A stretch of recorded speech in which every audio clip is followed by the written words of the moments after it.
बहुत सारे लोग बोलते हैं कि Manmohan Singh was the reason हमारी इकोनॉमी ओपन अप हुई।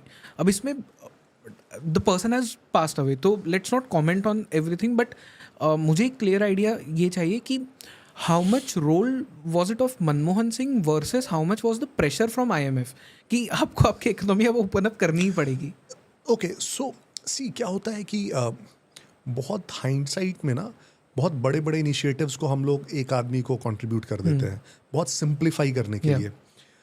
जैसे एक सबसे सिंपल रिटोरिकल स्टेटमेंट है कि हमें आज़ादी किसने दिलाई, तो गांधी जी ने। हाँ, तो वो इतना सिंप्लीफाइड वर्जन है, कोई ये नहीं बोल रहा है कि उनका कंट्रीब्यूशन कुछ कम था, लेकिन इतने लोग थे, इतने फैक्टर्स थे, इतनी चीज़ें थी जो सिंप्लीफाई नहीं की जा सकती है।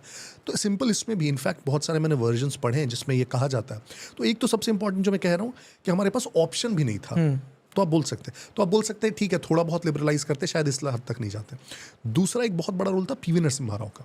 करेक्ट। तो हमें ये भी नहीं भूलना चाहिए कि प्राइम मिनिस्टर कौन है।